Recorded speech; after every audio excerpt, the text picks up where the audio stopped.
Buenas tardes, compañeros. ¿Alguna vez se han interesado por la historia de la psicología clínica en su facultad? Bueno, pues ahora es el momento. En este audio vas a escuchar una crónica acerca de la historia de la psicología clínica en la Facultad de Psicología de la UNAM. Desde sus inicios filosóficos, la psicología ha luchado por la consolidación científica y el conocimiento compartido con otras disciplinas, como la pedagogía, trabajo social, medicina, biología y otras ciencias de la conducta. Con ello, la psicología ha logrado superar el perfil técnico para convertirse en una profesión altamente demandada en la actualidad. Quienes han vivido este proceso afirman que este camino no ha sido fácil. Como en todo proceso dialéctico, la historia de la actual Facultad de Psicología enfrentó frecuentemente fuerzas antagónicas, algunas de ellas que pretendían su desarrollo y su independencia, y otras que trataron de limitarlo o incluso impedirlo. Se fundan dos grupos psicoanalíticos que habrán de tener gran influencia en el Colegio de Psicología y los que se disputaban las preferencias del alumnado. Por una parte, se forma en 1955 un grupo de psicoanalistas fromianos compuestos de 13 médicos que fundaron la Sociedad Mexicana de Psicoanálisis bajo la presidencia honoraria de Erich Fromm. Por otra parte, surge otro grupo de médicos que trabajan en el servicio psiquiátrico del Hospital General y otros psicoanalistas llegados principalmente de Argentina, Francia y Estados Unidos, mismos que formaron el Grupo de Estudios Psicoanalíticos, denominados el Grupo Ortodoxo. Este grupo fue reconocido oficialmente por el Congreso Psicoanalítico Internacional en 1955 y siendo elevado a la categoría de Asociación Psicoanalítica en 1957. La influencia académica de ambos grupos saturaron los planes y programas de estudios, dejando a los psicólogos y psicólogas profesionales dos opciones: o se integraban a cualquier grupo psicoanalítico o pertenecían a un grupo amorfo, desorganizado y con tendencias psicotécnicas, filosóficas o psicopedagógicas. Sin embargo, la psicoterapia estaba reservada para los médicos y con ello se limitó la participación de la psicología clínica exclusivamente a nivel de diagnóstico clínico, mediante pruebas psicológicas. En 1957 se lleva a cabo el primer Congreso Latinoamericano de Estudiantes de Psicología Profesional, en el que se plantean los problemas profesionales y académicos de la psicología en la actualidad. Este congreso fue significativo, porque por primera vez propone soluciones en la estructura curricular de la carrera y su estatus profesional, así como su independencia de otras profesiones. Las y los estudiantes adquirieron conciencia de las grandes diferencias con la psicología norteamericana. A su vez, surge la necesidad de mayor comunicación entre psicólogos latinoamericanos, y a partir de ahí hubo cambios en las escuelas de psicología, cambios de planes de estudio, de actividad estudiantil, de participación de psicólogos en la docencia y de orientación académica y profesional. Para bien o para mal, el segundo periodo de cambio inicia con la norteamericanización de la psicología mexicana y el desarrollo de las concepciones experimentales. Independientemente de lo que constituye el psicoanálisis en cuanto a teoría de la personalidad, método de investigación y técnica terapeuta, cito a Freud, la verdad es que tenía por aquellos días otro significado para los psicólogos. Representaba un control profesional, académico y una sujeción a normas determinadas por sociedades privadas en el área clínica, lo cual limitaba el ejercicio libre de la profesión, por un lado, y por otro, impedía el desarrollo de otras opciones aplicadas. La psicología experimental se levantó como antítesis a este estado de cosas. La razón era obvia. La sección experimental dentro del colegio constituía la única no controlada por psicoanalistas u otras profesiones, y por el contrario, representaba una vía de desarrollo profesional y autodeterminación académica. Así fue como el plan de estudios pasó a ser psicoanalista a materias relacionadas con la fisiología, lo orgánico y lo neurológico. Para complementar esta crónica, la psicoanalista Estela Ruiz Milán nos platicará su experiencia. Cuando fui entonces no había en México nada de psicoanálisis. En los años 40. Entonces, en los 50 decidí entonces estudiar literatura, que era lo que también me gustaban las dos cosas. Y entonces fui a la facultad y fue cuando busqué en las materias de psicología, ¿sí? Pero no había nada de psicoanálisis, ¿no? Entonces dije, bueno, me voy a literatura, y fue cuando estudié letras españolas. Bueno, sí, pero veía yo, por ejemplo, mucho de neurología, fisiología, yo experimental y había entonces, y dije, bueno, y esto, yo me pregunté, ¿esto para qué sirve? ¿Eh? ¿Cómo se aplica? Y pues no había orientación vocacional entonces, simplemente eran esas pruebas psicológicas también, pero eran como, yo creo que era más bien una cosa como de investigación, podría decir neurofisiológica y de comportamiento, sin llegar al conductismo, creo yo todavía, o no sé si ya había la influencia del conductismo.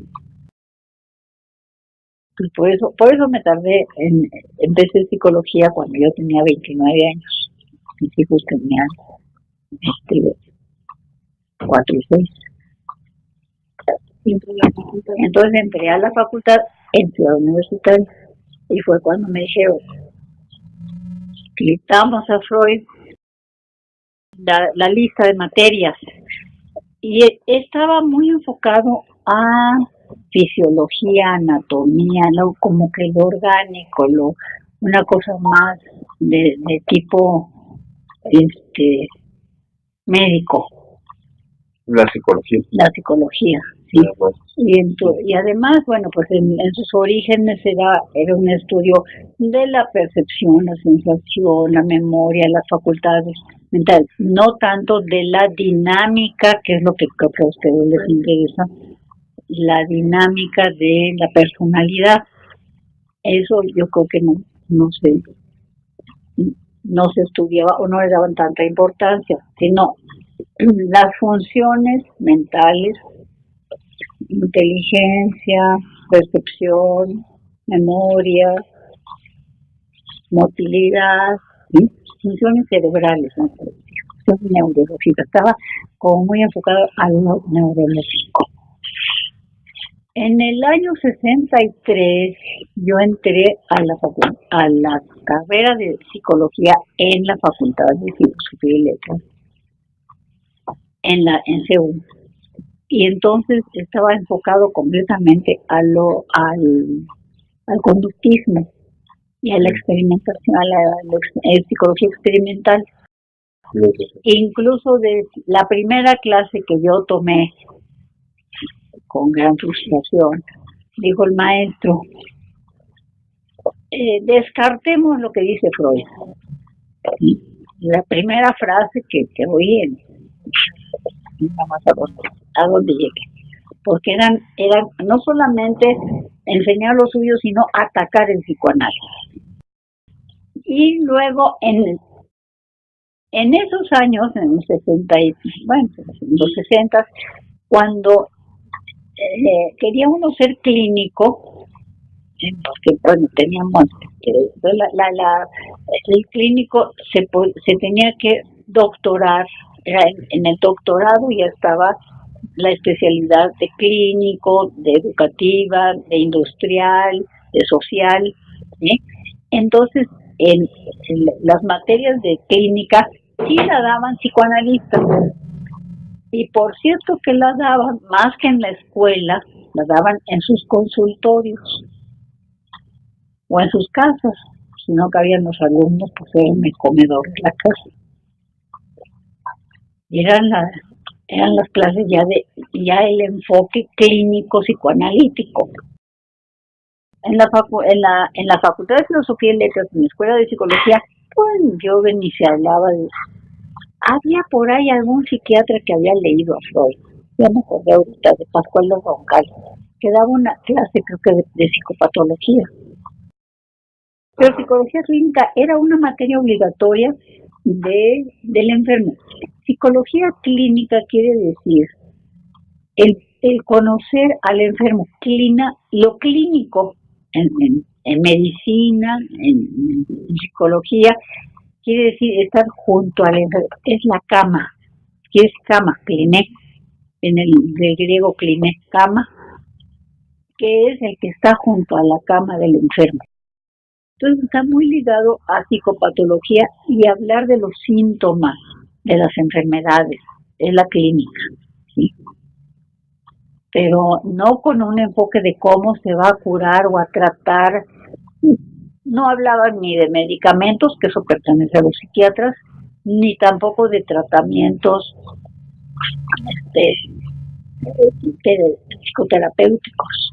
No se hablaba, nada más se decía cuáles eran los cuadros de la psicología clínica, que estaba muy relacionado, les digo, a lo que es psicopatología. Wow, I feel good. I knew that I would not. So good, I got you. Wow. El maestro Carlos Alburquerque agrega a estas crónicas de la psicología clínica en la Facultad de Psicología lo siguiente. Me parece que la psicología clínica no es una teoría, es un medio. Entonces, el problema ahí es que ante una situación que es un medio, que es lo clínico, lo puedes pensar desde muchísimas perspectivas. Es decir, lo puedes pensar cognitivo-conductual, lo puedes pensar neuropsicológicamente, o como lo pienso yo en términos psicoanalíticos. El problema es que, de alguna manera, curricularmente se plantea como si fuera una teoría. Y no es una teoría. Es algo que solo permanece como algo, como una forma y un medio, pero no es una estructura teórica. Entonces tendrías que plantearte que la clínica la tendrías que pensar desde algún lugar. Ahora, todos los programas clínicos dentro de la facultad tienen una cierta tendencia cognitivo-conductual por la manera en cómo está planteada, pero no son muy específicos en decirnos cuál es el campo teórico de dónde parte. Entonces de repente hacen una cierta mezcolanzas entre cosas de humanistas, cosas sistémicas y lo que aquí llaman psicodinámico, que parte propiamente del psicoanálisis, pero descontextualizado de su carácter subversivo epistemológico, ¿no? En la medida que ya no lo estás pensando en términos inconscientes, sino lo estás pensando dentro de una suerte cognitiva, ya no está funcionando bajo la lógica planteada por Freud. Ha dado una continuidad entre el plan anterior y el plan nuevo, en la medida de que no se ha enfatizado cuál es el modelo teórico que uno tiene que manejar. Aquí les gusta mucho institucionalmente pensarlo en términos eclécticos. El método, se supone, es el método científico, aunque en realidad no es el método científico lo que rige los procedimientos científicos dentro de los planes de estudio de la facultad, sino lo que hay es plantearse un tipo de metodología científica, que no es propiamente el método científico como tal, porque ese método científico nace con Descartes, ¿no? Con René Descartes. Y ese método se plantea en términos de dudar, una duda metódica. Tú siempre tienes que dudar acerca de cierto conocimiento dogmático, ¿no? Habría que siempre ponerlo en duda. Ese es el verdadero método científico. Lo que tenemos aquí es un método positivista, que es distinto al método científico de donde nació, sino es una forma de pensar la ciencia desde una perspectiva cientificista, no como ciencia. ¿Por qué? Porque está pensado en términos desde ese postulado ideológico, ¿no? El psicoanálisis, que es una ciencia de lo particular, entra totalmente en contraposición a una ciencia de lo general, ¿no? En la medida que todo tiene que ser estandarizado y todo tiene que ser como validez en relación a datos, ¿no? Ya no en la parte que tiene que ver con lo subjetivo, hay una separación entre lo que tiene que ver con los hechos y lo que tiene que ver con la verdad. El psicoanálisis se preocupa por la verdad, no por los hechos, ¿no? Son cosas diferentes. Pero cuando vas a las materias clínicas siempre queda como, no sabemos qué es eso, ¿no? Queda un vacío epistemológico. No hay una teoría que la sustente y dice, pues, ¿cómo hay que entender esto, no? Te dan una multiplicidad de enfoques, pero no hay propiamente un eje teórico que lo marque.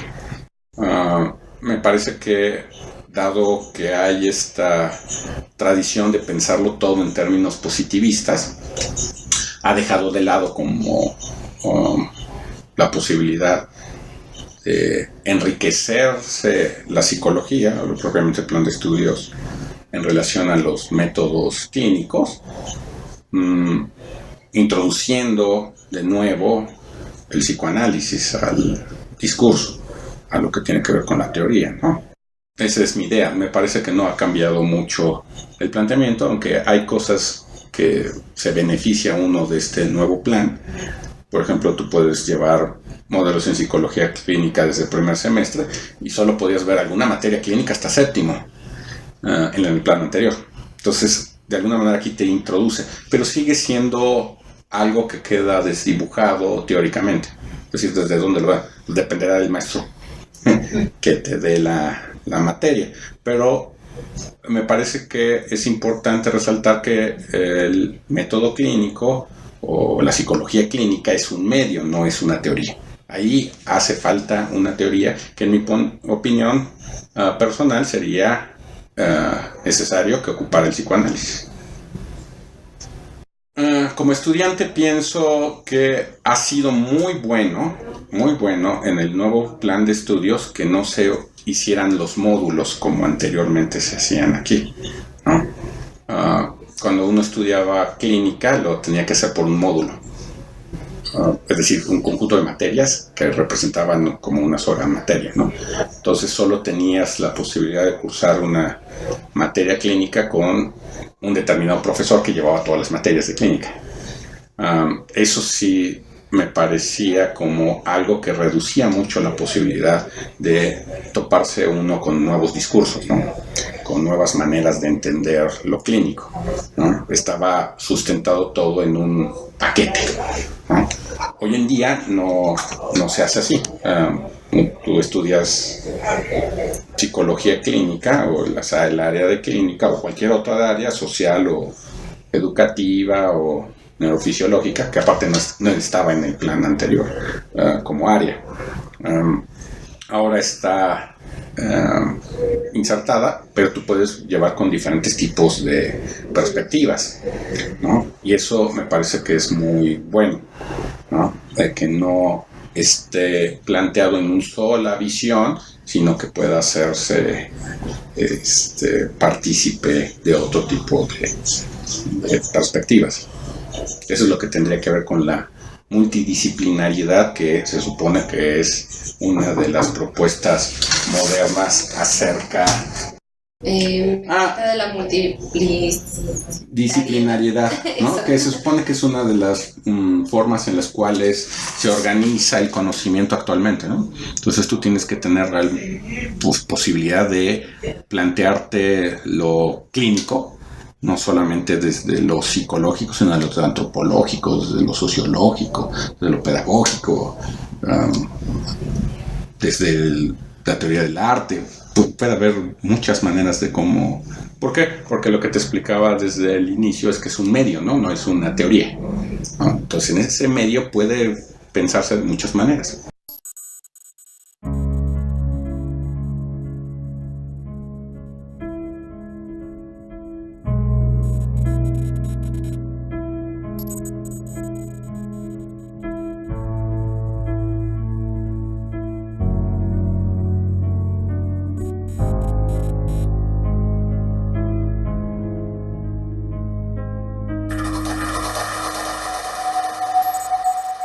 Estas Estas crónicas de la psicología clínica en la Facultad de Psicología fueron realizadas gracias a la colaboración de la doctora Estela Ruiz Milán, el maestro Carlos Alburquerque, los alumnos Cadena Galicia Maite, López Gaitán Luis Aurelio, Mesa Hernández Juan Carlos, Pedraza Torres Samantha Estefanía, Ríos Bautista Rocío Citlali, Rodríguez Atilano Ruth Noemí y Romero Espinosa Adela Yael.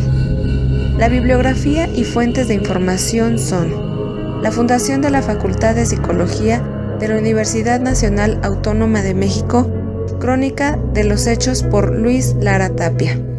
La Mesa Redonda de Historia de la Facultad de Psicología realizada por el profesor Alfredo Guerrero Tapia, así como también material de apoyo, el libro Introducción a la Psicología Clínica de Douglas Bernstein y El estilo del periodista de Alex Crigelmo.